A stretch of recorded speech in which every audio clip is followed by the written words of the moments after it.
하나님이 찾으시는 한 사람이란 제목으로 하나님 말씀 전하겠습니다. 우리 옆에 분들이랑 인사 한번 할게요. 그 크리스마스 앞두고 이런 인사 하잖아요. 미리 크리스마스 하시라니까. 미리 크리스마스. 12월에는 성탄절이 있습니다.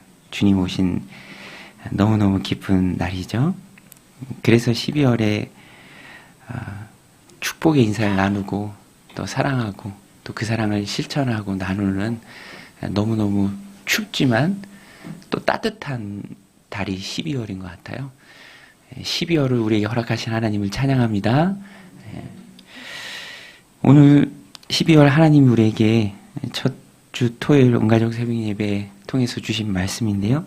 우리 매일 성경을 통해서 새벽마다 살피는 말씀, 오늘 마침 토요일 본문입니다. 신앙생활에 대해서 말해줘요. 신앙생활은 우리가 이 땅에서 하죠. 그런데 우리나라는 사계절의 변화가 참 뚜렷해요. 춥다가 또 덥다가 얼었다가 녹았다가 아주 뚜렷합니다. 근데 신앙이 참 그래요. 그렇죠? 따뜻할 때도 있어요. 선선할 때도 있습니다. 아름답고 보는 것마다 좋고 피부에 와닿고 공기가 맑고, 근데 또 어느 때에는 추워요. 덜덜 떱니다. 칼바람이에요. 신앙생활이 참 변화무쌍합니다. 계절의 변화와 같아요. 그래서 신앙은 지킨다라는 개념이 정확합니다. 추울 때 옷을 더 껴입고 또 대비도 하고 계획도 세우고 넘어지기도 하지만 또 다시 일어나기도 하고, 그게 우리의 신앙생활입니다. 오늘 본문에 나오는 유다 공동체도 똑같습니다. 시간은 한참 많이 흘렀지만 그 당시에도 똑같아요. 망했다가 포로로 잡혀가서 돌아왔습니다. 귀한 공동체라는 이름으로 다시 하나님 나라의 역사를 써가기 시작해요. 그런데 수문학 광장 집회 성벽의 52일 만에 완성. 놀랍죠? 너무너무 귀합니다. 우리가 하나님의 말씀대로 살겠습니다. 굳게 다짐하고 결의합니다. 그런데 외부에 방해하는 요인은 항상 있어요. 그래서 신앙을 지키는 거예요. 여러 가지 환경의 요인들이 다양합니다. 오늘 본문에도 보면 이 귀한 공동체가 하나님 잘 섬기려고 하는 그 중심에 예배가 있죠. 예배 공동체입니다. 하나님 백성의 공동체는 예배 공동체예요. 그런데 민족의 정체성이 하나님이 예배하는 것에 있고, 그래서 가장 중요한 것 중에 하나가 바로 안식일이에요. 안식일. 성전이 하드웨어라면 안식일은 그 하드웨어를 가능하게 하는 소프트웨어죠. 민족의 정체성입니다. 그런데 이게 흔들리는 어떤 사건이 오늘 본문 안에 보면 나옵니다. 두 가지인데요. 첫 번째는 안식일을 잘 지키지 못하도록 장사하는 사람들이 유대 안에서도 생겨나고 또 이방 민족들이 막 접근해 옵니다. 이 안식일을 지키는 것에 해서는 안 되는 행동을 막 이제 하게 하는 그런 일들이 귀한 공동체, 하나님 말씀대로 살아보겠다라고 다짐했던 그 공동체 안에 또 이제 생기는 거예요. 또 한 가지는 통혼이죠, 통혼. 이방 아내가 들어오고 또 이제 서로 결혼하는 거예요. 그러면서 이제 영향력을 받는 것이죠. 하나씩 좀 살펴보면은 먼저 안식일인데요. 안식일은 그냥 날이 아니잖아요. 유다 민족의 정체성이 있는 날입니다. 예배하는 민족이에요. 출애굽의 이유도 내 백성을 보내라. 저들이 나를 예배할 것이다.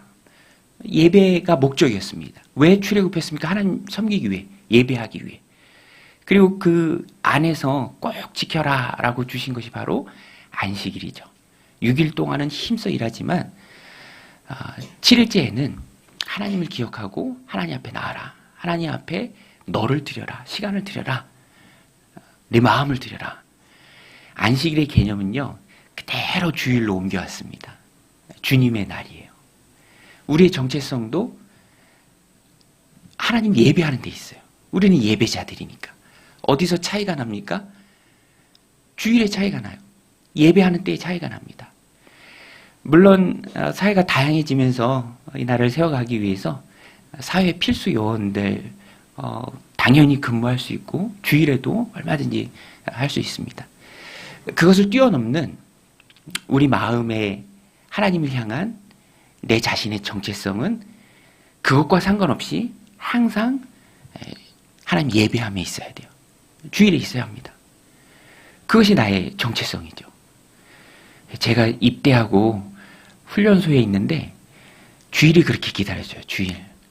월요일에 입대하고 3, 4일 보충돼 있다가 실제 1주차 교육 받으면서 너무 힘들잖아요. 일찍 깨워요. 막 6시에 일어나라고 깨우고. 너무 춥고 너무 외롭고 주일만 기다려지는 거예요. 주일만. 토요일이 됐는데 마음이 너무 좋은 거예요. 아, 내일 교회 간다. 그런데 청천벽력같이 우리 훈육분대장이 토요일 오후 저녁에 이렇게 얘기하는 거예요. 야, 내일 종교 행사 없어. 제가요 느꼈어요. 아, 내 정체성이 예배에 있구나. 내 예배에 있구나. 그냥 아무것도 아닌 거고 그냥 뭐 친구들 따라 좋은 마음에 안 가면 혼나니까 갔던 그런 예배 같았는데 그게 아니었던 거예요. 종교 행사 없다 하는 순간 마음이 막 요동치면서 얼굴이 울그락불그락 하면서 손을 들고 얘기해야 되나? 하나님, 내가 지금 순교해야 될 때입니까? 왜 이렇게 큰 시련을 첫 주차부터 주십니까?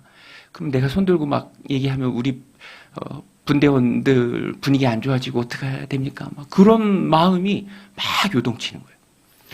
여러분들도 그래요. 우리 코로나 때도 그랬잖아요. 오지 말라니까. 얼마나 사람들이 마음 아파했습니까? 그리고 또 이제 익숙해져서 막 온라인 예배 좋아하고 막 그런 거 이제 다음 얘기지만 우리 마음의 정체성은 예배에 있어요. 예배. 여러분, 우리의 정체성은 예배인 줄로 믿습니다. 힘써야 돼요. 지켜야 합니다. 자꾸 장사하는 사람들이 와서 예배를 못 지키게 해요. 그래서 느헤미야가 분노합니다. 거룩한 분노예요. 정신 똑바로 차려라. 우리 민족이 왜 멸망했냐? 하나님의 제사장 나라라고 불리는 우리가 왜 멸망했느냐? 그렇게 멸망해서 그렇게 포로 생활해놓고 그렇게 고생해놓고 또 반복하느냐? 오늘 말씀 18절인데요. 우리 같이 한번 읽겠습니다. 느헤미야 13장 18절 시작. 너희 조상들이 이같이 행하지 아니하였느냐? 그래서 우리 하나님이 이 모든 재앙을 우리와 이 성읍에 내리신 것이 아니냐? 그럼에도 불구하고 너희가 안식을 범하여 진노가 이스라엘에게 더욱 심하게 임하도록 하는도다 하고.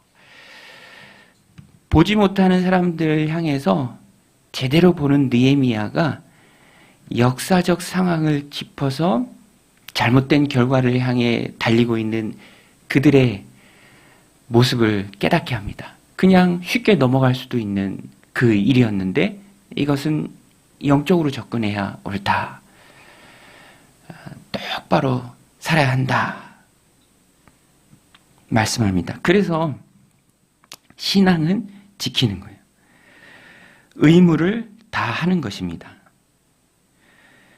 이게 참 오묘한 신비예요. 내가 신앙을 지키면 신앙이 나를 지켜요. 세상의 잘못된 문화로부터 나와 가정을 지켜줍니다. 내가 지켜야 지킴을 받습니다. 너무너무 놀라운 신비예요. 어떻게 지켜야 하는가? 오늘 두 가지만 살펴보고자 합니다. 적용점은 어떻게 지켜야 하는가? 첫 번째는 경계해야 한다라는 거예요. 경계해야 한다. 우리 15절에 보면은요. 15절, 21절 다 지속적으로 등장하는데요. 우리 15절 같이 한번 읽겠습니다. 시작. 그때 내가 본즉 유다에서 어떤 사람이 안식일에 술투를 받고 곡식단을 나귀에 실어 운반하며 포도와 무화과와 여러 가지 짐을 지고 안식일에 예루살렘에 들어와서 음식물을 팔기로 그날에 내가 경계하였고. 이 말이 여러 번 나옵니다. 경계하였고, 경계했다. 잘못된 모습이요, 처음에 아주 그럴듯하게 약하게 그런가 싶을 정도로 보입니다. 작아요. 무시하고 지나갈 수도 있어요. 근데 작은 것을 확실하게 막아내는 게 바로 지키는 거예요. 작은 위험을 확실하게 막아내는 것이 지키는 것이다. 보아 넘기지 말고 적극적으로 단호하게 말해야 합니다. 내 자신에게 말할 수도 있고요. 하나님 앞에 기도하는 행위를 포함한 가정과 공동체를 세워가는 바른 시각에서의 경계. 이게 곧 오늘 본문의 원어는 생각하고 말하다라는 거예요. 생각하고 말하는 거. 그거 잘못됐다. 내가 이렇게 단호하게 생각하고 또 그것에 대해서 바르게 말하는 것이죠. 핵심은 그냥 넘어가지 않는 거예요. 그냥 넘어가지 않는 거. 거룩한 삶의 은밀한 대적은요, 느슨함입니다. 느슨함. 요 정도쯤이야. 괜찮겠지. 댐 같은 것도요, 무너지면 당할 위험이 너무 크니까 아주 초기의 보수공사, 조그만 위험을 보여도 크게 합니다. 세상에 뭐 그런 일이 참 많죠. 정말 너무너무 큰 인명사고, 꼬리에 꼬리를 물듯이 따라가고 보면 처음에는 아주 작은 것들에 대한 소홀함이었어요. 아주 작은 것들에 대한 소홀함. 괜찮겠지. 무뎌지고 무감각해지고 그냥 보아 넘기고. 그런 비유 저는 기억하는데요. 담장 안으로 도토리가 떨어져 들어왔을 때 그냥 집어서 밖으로 던지는 건 쉽죠. 그러나 도토리 하나쯤이야 하고 그냥 내버려 두면 그게 뿌리를 내려서 이제 커다란 상수리 나무가 되는 거죠. 신앙을 지킨다라는 것은 경계하는 것입니다. 경계하는 것. 이 경계는요, 내가 하는 게 아니라 내 안에 성령님께서 그런 마음을 주세요. 성령님의 관점으로, 하나님의 관점으로 이렇게 바라보게 하십니다. 그러면 이렇게 눈에 보여요. 아, 저러면 안 되는데. 뭐 자녀들을 보면서도, 나 스스로를 보면서도, 우리 공동체를 보면서도, 우리 신앙 전반을 보면서도, 아, 내가 좀 이런 부분에 좀 연약한다. 연약하면 안 되는데, 내가 하면서 이렇게 돌이키는 그 모습이 중요합니다. 타락에 있어서 비약은 없어요. 비약. 갑자기 나빠지는 건 없어요. 징검다리가 있습니다. 중간에 징검다리 그 과정이 있어요. 열왕기상 성경을 보면 자주 등장하는 관역구가 있습니다. 느밧의 아들 여로보암의 죄라는 말이 나와요. 왕들을 평가하면서 이 왕은 느밧의 아들 여로보암의 죄에서 떠나지 않았다. 혹은 느밧의 아들 여로보암의 죄와는 전혀 상관없는 하나님 앞에 귀한 삶을 살았다.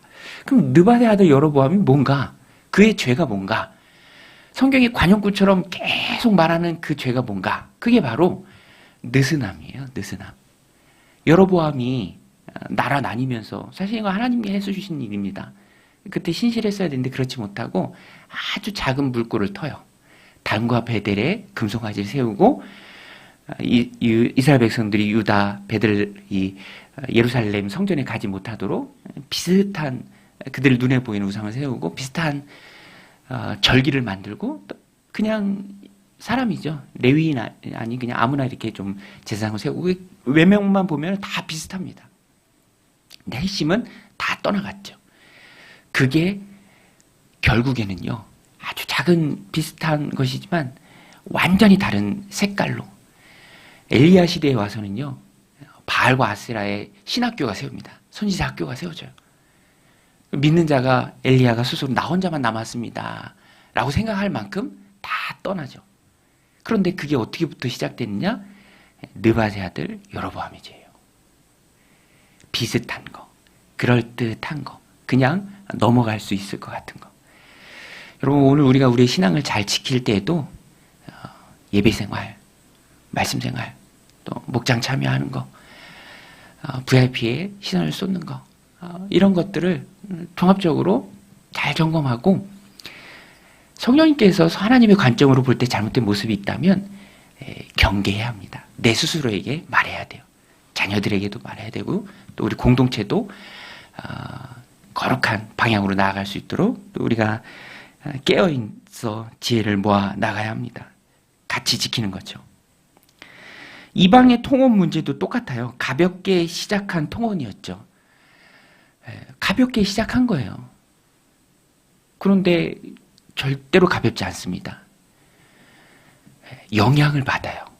믿음을 담는 우리의 그릇이 되게 연약해요. 강한 것 같죠? 그 프레자일이란 단어 아시죠?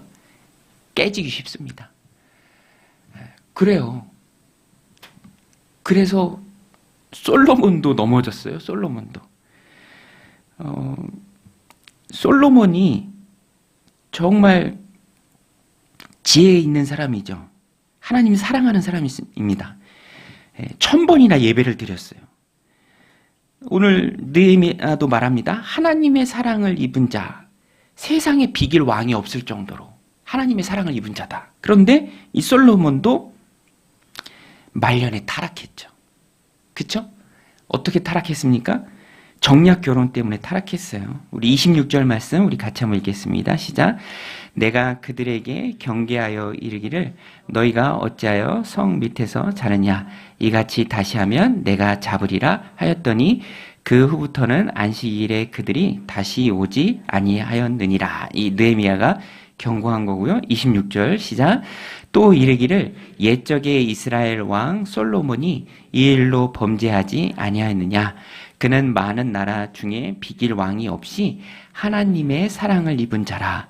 하나님이 그를 왕으로 삼아 온 이스라엘을 다스리게 하셨으나 이방 여인이 그를 범죄하게 하였나니.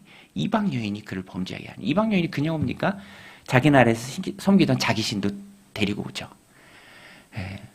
여러분 여성을 당하기가 힘들잖아요. 그죠? 사랑하는 우리 남성 여러분 힘들어요. 쉽지 않습니다. 말라. 그 솔로몬도 말랐다니까. 다 그죠? 나 이거 섬기게 해줘 오빠. 우리 신당 하나만 세워줘. 말라요. 견디지 못해요. 세상에 비길 왕이 없을 정도로 솔로몬이 하나님의 사랑을 입었지만 그도 타락하게 만드는 것이 바로 세상의 영향력이에요. 그래서 작은 것부터 우리는 철저하게 경계해야 합니다. 철저하게 경계해야 돼요. 간과하지 말아야 합니다. 무뎌지면 안 되죠. 내가 이익에 끌려다니지 않은지, 어떤 세상적 욕심이 나를 가득 채우고 있지 않은지, 하나님 오늘 12월 시작하는 우리 공동체에게 이 말씀을 통해서 돌아보게 하십니다. 이 이익에 가득한 거예요. 그러니까 하나님은 뒷전이 되고 앞으로 이제 나아가는 거죠. 그렇지만 느헤미야가 단호하게 합니다. 작은 게 커지면 결국 감당할 수 없게 됩니다. 산불이 그렇죠. 작은 불씨지만 그것이 온 산을 다 태워버립니다. 광범위한 지역 전체를 아예 다 태워버립니다. 그래서 신앙을 지키는 오늘 말씀이 우리에게 알려주는 방법. 처음부터 작은 것부터 다루기 쉬울 때부터 보아 넘기지 말고 경계하라. 자신에게 경계하고 가정에서 경계하고 공동체에서 경계해야 합니다. 또 한 가지는 믿음과 신앙의 공동체를 지키기 위해서 깨어있는 사람이 필요합니다. 깨어있는 사람. 오늘 본문이 다 느헤미야가 말한 거예요. 느헤미야. 15절에도 느헤미야가 그때 내가 본즉 문제의식을 가지고 본 사람. 다른 사람들은 잘 인식하지 못하지만 느헤미야 눈에는 들어온 거예요. 느헤미야 하나님 마음으로 하나님의 관점으로 바라보고 있으니까 내가 이런 한 사람이 되어야 합니다. 저는 이 말씀을 묵상하면서 오늘 말씀 제목이잖아요. 하나님이 찾으시는 한 사람. 공동체가 무너지지 않도록 하나님의 관점으로 바라보고 경계할 수 있고 지켜낼 수 있는 그 한 사람. 느헤미야 같은 사람. 우리가 그런 한 사람이 되어야 합니다. 여러분, 하나님이 찾으시는 한 사람이 되시기를 주님의 이름으로 축원드립니다. 느헤미야와 같은 사람. 하나님은요, 다수가 필요하지 않으세요. 소수여도 상관없습니다. 단 한 사람이어도 돼요. 한 사람. 우리 지난주 화요일 새벽 예배 본문에 보면은 10분의 1이 성벽을 다 완성하고 예루살렘 성에 들어가서 거주할 초기의 정착민을 제비도 뽑고 또 자원도 합니다. 근데 그들을 10분의 1이다 이렇게 얘기해요. 10분의 1. 10분의 9수는 밖에 살지만 10분의 1은 그 안에 살아가는 거예요. 왜냐하면 이제 성벽을 완성했으니까 그 예루살렘 성을 지키면서 폐허가 됐지만 처음에 살아갈 마중물과 같은 그 사람들이 필요해요. 저는 그 말씀을 묵상하면서 또 오늘 본문도 마찬가지고요. 우리가 그 11조 성도 같은 사람, 그렇게 되면 참 좋겠다. 내가 하나님이 쓰시는 그 도구로 사로잡혀서 하나님 손에 잡혀서 쓰임받으면 참 내 인생이 하나님 앞에 귀하겠다. 요새 정치인들이 도구라는 말 많이 써. 도구. 국민의 도구래. 그 우리 건데, 그죠? 우리 성도들 건데, 우리 하나님의 도구잖아요. 여러분, 우리 하나님의 도구인 줄로 믿습니다. 하나님의 도구예요. 쓰십니다. 쓰기를 원하세요. 나를 통해서 역사하기를 원하세요. 11조 성도로 우리를 쓰기를 원하십니다. 헌신된 희생을 각오한 하나님 앞에 가서 칭찬받을 것을 지금부터 사모하며 자신을 드리고 필요한 수고와 애씀을 마다하지 않는 그 10분의 1. 또 오늘 본문에서 깨어있는 느헤미야와 같은 지도자. 우리 그리스도인들은요, 다 지도자예요. 리더입니다. 왕 같은 제사장들이잖아요. 그래서 못 보는 걸 보고 본 것을 통해서 공동체를 지켜가는 그 한 사람이 되어야 합니다. 예수님도 따르는 무리 많았죠. 그런데 진짜 예수님 제자훈련의 초점은 12명의 제자들이었습니다. 그리고 그들이 나아가서 복음 전하고 그리스도의 부활을 증거합니다. 느헤미야는 공동체를 지키는 지킴이였습니다. 사람들의 신앙을 세우는 데 앞장서 도와주는 도우미, 먼저 예루살렘에 들어가서 사는 섬김이. 느헤미야도 나와요. 가장 먼저 예루살렘 성에 들어가서 살았습니다. 공동체에 꼭 필요한 사람이었습니다. 우리는 공동체에 꼭 필요한 사람이 되어야 돼요. 어른이 되어야 합니다. 어른 신앙인은요, 시험에 들지 않아요. 여러분, 시험에 들지 않으시기를 주님의 이름으로 축원드립니다. 좀 시험 들었다는 말 좀 안 들었으면 좋겠어. 그죠? 저도 그렇고 우리가 다 어른이 되어야죠. 어른. 어린이는요, 잘 삐져요. 시험에 많이 듭니다. 어린이니까. 신앙이 아직 어리니까. 그쵸? 그 엊그제 첫눈 왔잖아요. 첫눈. 첫눈이 세상에 그렇게 많이 왔어. 애들은 또 눈 보면 환장하잖아. 그죠? 나가자. 나와보니까 엄마들이, 아빠들이 다 추워 떨면서 막 눈사람 만들고 있더라고. 근데 그렇게 안 해주면 또 아이들 막 삐지거든. 그죠? 다 맞춰줘야 됩니다. 그쵸? 근데 교회 공동체는 물론 맞춰주는 사람들도 있어야 돼요. 그런데 이 느헤미야 같은 사람들, 하나님의 마음으로 섬기고 헌신하고 희생하고 경계하고 공동체가 무너지지 않도록 꾸중도 하고 그러는 어른 신앙인들이 참 많아야 합니다.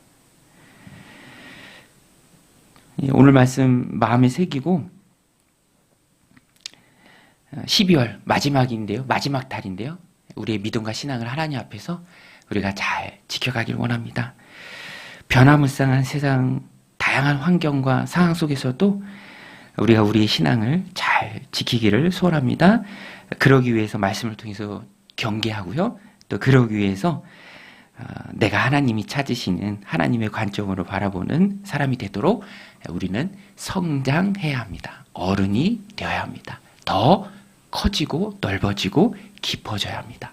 품어주는 사람이 되어야 합니다. 요동하지 않는 방법, 결국에는 내가 크는 거예요. 내 믿음이 성장하는 거예요. 하나님이 이런 커리큘럼을 가지고 우리 한 사람 한 사람을 이끌어 주시고 또 가르쳐 주시고 자라게 하십니다. 여러분, 우리는 다 결국에는 하나님 앞에 설 거예요.